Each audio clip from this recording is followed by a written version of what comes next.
Faye Siong. At bago siya sumalang, todo practice nga ang kanyang ginawa.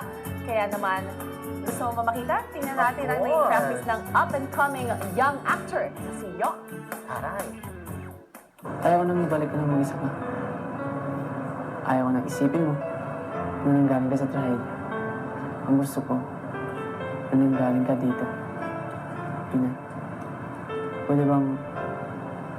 pwede ba habang buhay na kitang ilayo?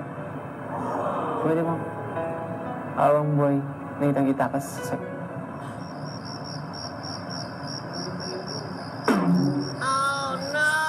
Pwede bang habang buhay na kitang... Ano ba? Sige. Yung, ano? Ganto na lang tayo? Go! Dito lang yan. Ginagawa niya. Hindi mo ba pag-correct ba? Tignan mo. Ganda ng langit. Maganda talaga yan para sa'yo.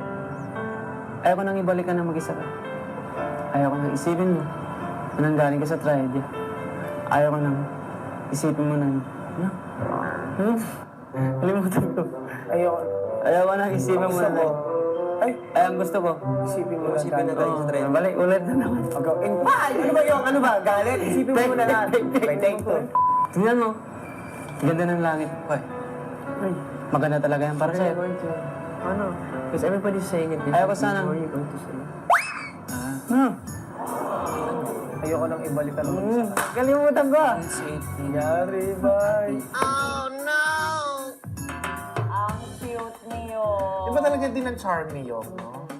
Kahit nung paglabas nila after nung teens ngayon, iba talaga.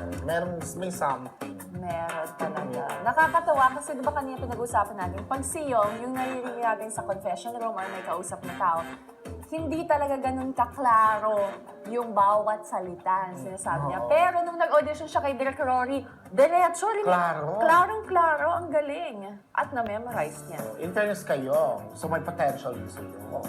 Fairness. Ah. Wala ako.